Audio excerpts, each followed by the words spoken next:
राजनेताओं से क्या बातें करना, सबका अपना अपना एक स्लोगन उठा के लाते हैं। कोई लाठी में तेल पिलाते थे, कोई कलम में स्याही भरवा रहे हैं, लेकिन ग्राउंड पे तो वही हाल है। हम सब कर्मचारी परेशाने हैं, आम जनता परेशाने हैं, सब लोग तो परेशाने हैं। किसी का घर गोपालगंज है, मायके में थी, वहाँ टीचर बन गई है, शादी हो गया है पटना, उसका तलाक का स्थिति बन रहा है। पति कह रहा है कि नौकरी छोड़ दे, तो वो कहती है कि नौकरी नहीं छोड़ेंगे। तू कहती है आप आके रहिए, तो कहता है कि हम घर जमाई है गिराएंगे। सबसे मल्टीटास्किंग स्टाफ हम ही लोग हैं। अभी पंचायत चुनाव में 4 चुनाव एक शिक्षक को कराना है।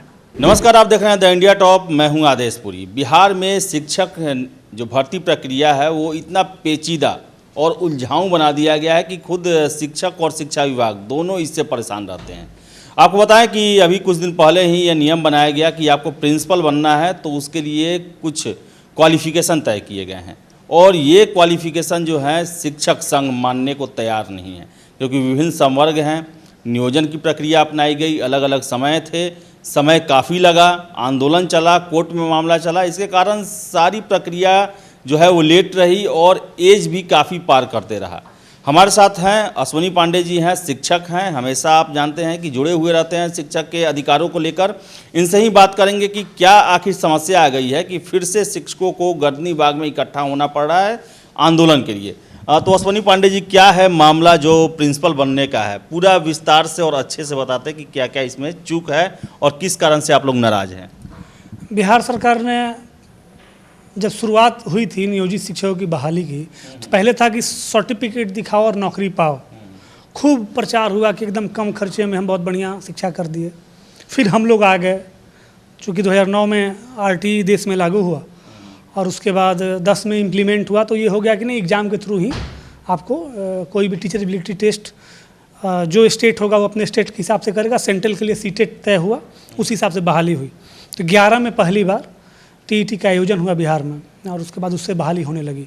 तो फिर हम लोग आ गए। बहुत सारे लोग थे जो सॉफ्टवेयर इंजीनियर थे, कोई मास कॉम से आया था, कोई कहीं से आया था, तो काफ़ी प्रतिभा था। और जब बहाली हुई तो उस समय विज्ञप्ति जो विज्ञापन आता है उसमें था कि नियुक्ति की जाएगी। तो बड़ा हम लोग खुश हुए जब पास हुए, तो कि अरे अब तो हम लोग एकदम रेगुलर टीचर बन गए। बड़ा खुशी हुआ, मिठाई उठाई बटा गया।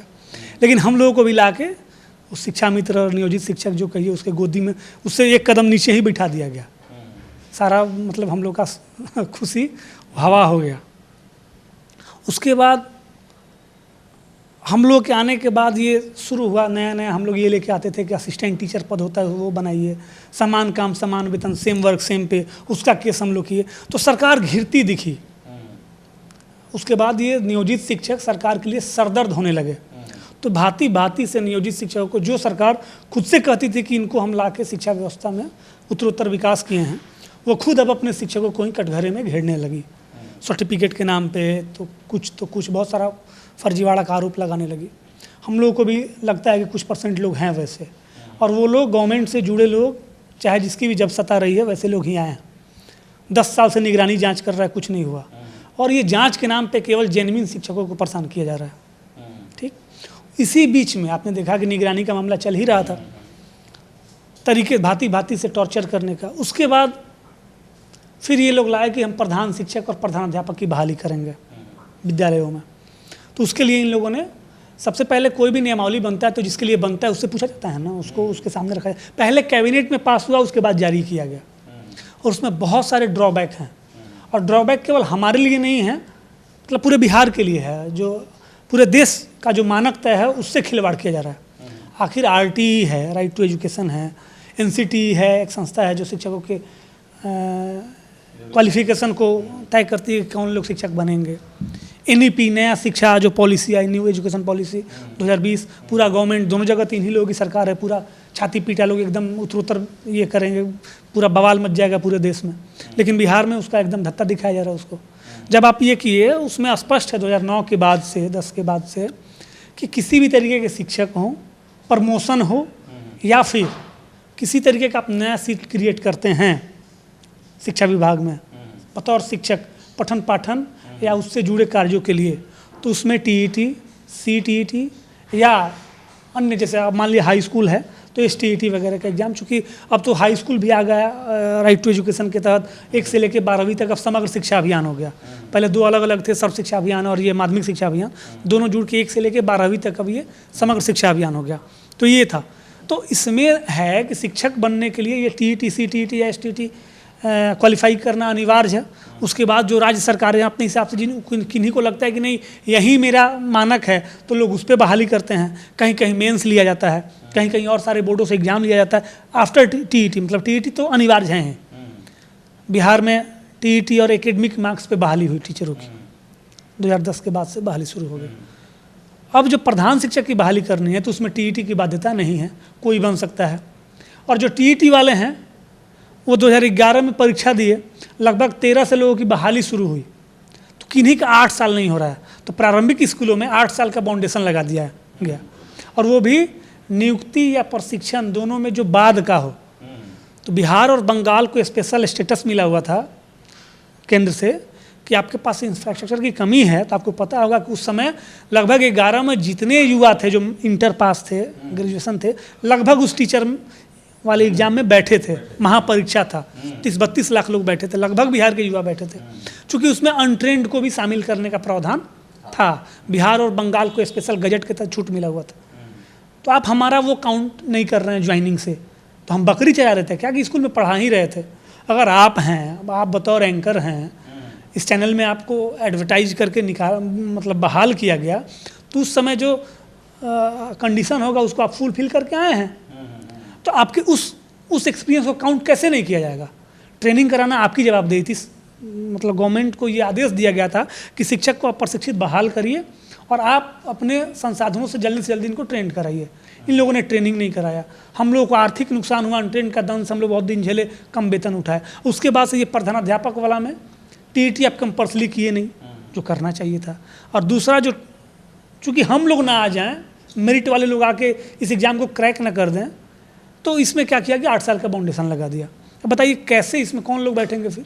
तो आखिर सरकार ऐसा कर क्यों रही है जब सब सरकार को पता है कि ये सारे क्राइटेरिया पूरा करते हैं। हेडलाइन मैनेजमेंट करती है ना, अगले दिन आप ही लोग दिखाइएगा, जब एग्जाम होगा और रिजल्ट आएगा तो आप ही लोग ब्रेकिंग में चलाइएगा, और प्रिंट मीडिया वाले इतना बड़ा बड़ा छापेंगे पेपर में कि बिहार के सारे गुरुजी खत्म है एकदम, वो लोग से तो पासे नहीं हुए, लोग सब फेल है, खाली लवरई का आंदोलन करता है सब। और जो क्रैक करने वाला इस एग्जाम को, उसको आप मौका नहीं दे रहे हैं, उसको तरीके का बैरियर लगा कर रोक रहे हैं। समझ में नहीं आता है। जब भी हम लोग अधिकारियों से बात करते हैं या मंत्री से बात करते हैं तो ये लोग कहते हैं कि जब से टीईटी वाला लोग आया है ना, थोड़ा सा एजुकेशन में सुधार हुआ है। लेकिन पता नहीं पॉलिसी बनाते समय ये लोग भुला जाता है क्या कि टीईटी वाला भी है, कि खाली कह के हम लोगों को खुश रखता है लोग, और सब सेटिंग गेटिंग से तो उन्हीं लोगों का लोगों ने घुसल है पहले। अच्छा ये बताइए तो उसका कल्याण करना चाहता है लोग। अच्छा, हाई स्कूलों में प्राइवेट को दे दिए मौका। आप लोग बहुत दिन से एजुकेशन पे रिपोर्टिंग कर रहे हैं। एनआईओ के समय में आपको पता था ना कि कागज़ पे स्कूल बना, लोगों ने वहाँ से एक्सपीरियंस सर्टिफिकेट लिया और ट्रेनिंग कर लिया, आज नौकरी के लिए मारा पीटी कर रहे हैं। तो वैसे ही होगा, सरकार जो अपने लोगों को कहीं एडजस्ट सेट नहीं कर पाई आयोगों में, मंत्रालयों में, तो सबसे बेहतर तो है कि बीपीएससी से हाई स्कूल और +2 का प्रधान शिक्षक बना दीजिए, बीडीओ सीओ से भी बेहतर होगा, और एक इंस्टीट्यूशन पे कब्जा कर लीजिए। तो आपका कहने का मतलब है कि शिक्षा विभाग में वैसे लोगों को खपाने की कोशिश की जा रही है जो कि उस लायक नहीं है, और इसी के कारण पूरे इस नियमावली का जो है तहस नहस इसको किया जा रहा है। या तो आप जो शिक्षक हैं उनको बैठने का, जो आरटी एनसीटी के मानकों को पूरा करते हैं एनईपी के, उनको बैठने का मौका दीजिए, या फिर एकदम ओपन एग्जाम कर दीजिए, एक्सपीरियंस हटा दीजिए, आदेश पूरी भी भरेंगे, जो होगा सो भरेगा। बिहार का एकदम फिल्टर हो कि एकदम सबसे मतलब क्या कहते हैं हीरा टाइप लोग होगा, वो आएगा। अच्छा ये बताइए कि पहले जो सेंट्रलाइज परीक्षा होता था, इसमें कोई बाध्यता, कोई क्वालिफिकेशन नहीं होता था जनरली कि आप इतना तक पढ़े रहिए, उसके बाद बहाली होती थी 2010 से पहले। मैंने देखा था कि आप दरोगा पे बहुत कवरेज। हाँ, दरोगा पर, हाँ। तो दरोगा की बहाली होती है, बहुत इंपॉर्टेंट पद है। बीडीओ सीओ की बहाली बीपीएससी करता है, और इस डीएम वगैरह तक की बहाली आजकल बीपीएससी से हो रही है। कभी मांगा गया है क्या कि दरोगा जी को 2 साल का गोली चलाने का अनुभव हो, खूब बढ़िया गोली चला के क्राइम कंट्रोल करेंगे? तो फिर ये क्या है, जब इतने बड़े बड़े आप नीति निर्माताओं के लिए डीएम आईएएस आईपीएस की बहाली यूपीएससी से होती है, उसमें एक्सपीरियंस मांगा जाता है क्या? खूब मजे रगड़े लोग आएंगे, तो आप कर दीजिए ना, ओपन कर दीजिए, पूरे बिहार से जो होनहार युवा होंगे वो आएंगे। अश्विनी पांडे अगर पढ़े होंगे, उनमें क्षमता होगा तो आएंगे, नहीं तो आदेशपुरी आएंगे। ये भी नहीं होगा, कोई और आएगा। वही समझ में नहीं आता है कि इतना जो है हाय तौबा मस्ता है, जगहसाई होता है बिहार में शिक्षा व्यवस्था को लेकर, लेकिन बावजूद इसके ऐसे ऐसे नियम क्यों आखिर बन रहा है? आपको क्या लगता है कि जबकि आप नियोजन जो चल रहा है, छठा तो चरण, समझ सातवां में नहीं आ रहा चरण, है। और मुझे समझ में नहीं आ रहा है, जो शीर्ष पे बैठे अधिकारी हैं या हमारे मंत्री जी हैं या मुख्यमंत्री जी हैं, उनको कोई ना कोई गुमराह कर रहा है। मैं उन लोगों के ये पे सवाल नहीं उठा सकता हूँ, लेकिन मुझे लगता है कि डिपार्टमेंट पे बैठे लोग गुमराह कर रहे हैं। आपने देखा कि अभी नियोजन चल रहा है, फर्जी पे फर्जी पकड़े जा रहे हैं। तो कितने दौर में आके काउंसिलिंग तक आ गया, बहुत सारे लोग की जवाबदेही थी, जांच हुआ था ना बीच में, अनुमोदन होता है उस पर डीओ, डीपीओ, पंचायत में पंचायत सचिव, ब्लॉक में बीडीओ का साइन होता है, बीओ का साइन होता है। कहीं नहीं उन लोगों पे कार्रवाई हुई, कैसे आप चेक किए कि अब लास्ट समय में आके फर्जी पकड़ा रहा है? तो यही बात है, निगरानी जो जांच कर रही है 2015 से 6 साल हो कुछ गया। नहीं होगा, जेन्युइन शिक्षक परेशान होंगे। उगाही का बहुत बड़ा धंधा है, नीचे शिक्षक परेशान है, निचले स्तर पे जो सेटर है वो तो कहिए सेटिंग करके सब अपना ठीक ठाक कर लिया है। लालकेश्वर प्रसाद प्रकरण याद है ना, स्कैन कर करके टीईटी वाले सब, सारा टीईटी अभ्यर्थी मैक्सिमम रोड पे हमार खाता है। बहुत बहाली हो गया और सारे लोगों का सर्टिफिकेट वैलिड भी हो गया। याद है लालकेश्वर जी के समय में कितना बड़ा स्कैंडल हुआ था? बीएससीबी के थे। बिल्कुल बिल्कुल। तो ये कुछ कहा नहीं सकते क्या। देखिए नीतीश कुमार जी के समय में रोड, सड़क, पुल, पुलिया, विद्यालय का भवन, ये सब खूब चकाचक हुआ है। हाँ, अरे ज़बरदस्त हुआ है, लेकिन सही शिक्षक नहीं मिले, शिक्षा व्यवस्था रसातल में चली गई है। इससे आप दरकिनार नहीं कर सकते। तो क्या आपका आज आप लोग आंदोलन कर रहे हैं गर्दनी बाग में, आप हम धरना लोग कर का- रहे हैं, हाँ, क्या हम लोग का क्या मांग- उसमें मांग है आप हम लोग लोगों का मांग है कि जो राइट टू एजुकेशन है, जो एनसीटी ने मानक तय किया है, जो न्यू एजुकेशन पॉलिसी कहती है, उसके हिसाब से सारे काम हों और वो मानक तय किया जाए। और बिहार में जो आरटी एनसीटी के मानकों को फुलफिल करते हैं, राष्ट्रीय स्तर पे अगर कोई अर्हता तय की गई है तो उसका फॉलो बिहार में भी उसको फॉलो किया जाए। अच्छा ये बताइए, पिछले साल आप लोगों ने तालाबंदी किया था पूरे बिहार में, लगभग 75,000 से अधिक स्कूल में तालाबंदी था, मांग पूरा हुआ आप लोग का क्या? और उस पर कितना, एक समिति ही बना, नहीं, समिति क्या बना, हुआ उसका? 15% का वेतन वृद्धि हुआ पिछले कुछ समय पहले। उसका क्या कहते हैं, बर्थडे भी हम लोग मनाए हैं। 1 साल हो गया मुख्यमंत्री जी के घोषणा किए हुए, पत्र निकले हुए, लेकिन आज तक उसका लाभ हम लोगों को मिल नहीं रहा है। और रही बात आंदोलन की, तो आंदोलन करते हैं हम नियोजित शिक्षक, लेकिन सरकार जो है, चाहे किसी की सरकारें रही हो, अपना एक छोड़ के रखा है। किसान आंदोलन में देख रहे हैं ना, जो किसान है वो आंदोलन कर रहे हैं, कुछ किसान संगठन वार्ता करने चले जाते हैं। वैसे ही मेरे में भी होता है, आंदोलन होता है नियोजित शिक्षकों का, सरकार वार्ता करती है रेगुलर शिक्षकों से, उसके बाद सरकार अपने एसेट के माध्यम से बड़े बड़े पेपरों में बड़ा बड़ा खबर छपवा देती है कि हड़ताल खत्म। नीचे भगदड़ मच जाता है, शिक्षक भाग जाते मैं हैं स्कूल में लगातार आप लोग खबरों करता था, वेतनमान के लिए, ट्रांसफ़र के लिए, जो डिस्ट्रिक्ट ट्रांसफ़र होता है उसके लिए था। एक चीज़ बताइए, हम ये ये सब कहना क्या, ये सब पूरा हुआ कि इतना नहीं? दिन से कवर कर रहे हैं। सरकार की अगर नीयत ठीक रहती तो हम लोग से बात करती और कहती कि देखिए हमारे पास पैसा नहीं है, आइए हम लोग बैठ के बात करते हैं। नीयत सही रहती तो पैसा तो मुद्दा है ही, और बहुत सारे मुद्दे हैं। महिलाएं हैं, किसी का घर गोपालगंज है, मायके में थी, वहाँ टीचर बन गई है, शादी हो गया है पटना, उसका तलाक का स्थिति बन रहा है। पति कह रहा है कि नौकरी छोड़ दे, तो वो कहती है कि नौकरी नहीं छोड़ेंगे, वो कहती है आप आके रहिए, तो कहता है कि हम घर जमाई है कि रहेंगे। यही सब हो रहा है। तो कुछ चीज़ें जो हैं वो तो आप सॉर्ट आउट कर सकते थे ना, जो आर्थिक नहीं थी। आप वेतन नहीं दे सकते थे बहुत ज़्यादा बढ़ा के, लेकिन आपकी नीयत सही रहती तो आप बैठाते और कहते कि आपको क्या क्या समस्या है, अपनी समस्याएं बताइए, गैर वित्तीय जो समस्याएं हैं मैं उसको सॉल्व कर देता हूँ। वो भी नहीं है। तो इसका मतलब ये है कि पता नहीं क्या है, समझ में नहीं आता है। सबसे मल्टीटास्किंग स्टाफ हम ही लोग हैं। अभी पंचायत चुनाव में 4 चुनाव एक शिक्षक को कराना है, और उसके बाद गुणवत्तापूर्ण शिक्षा खोजी जाएगी। उस 4 चुनाव से पहले 10 बार ट्रेनिंग कराया जाएगा।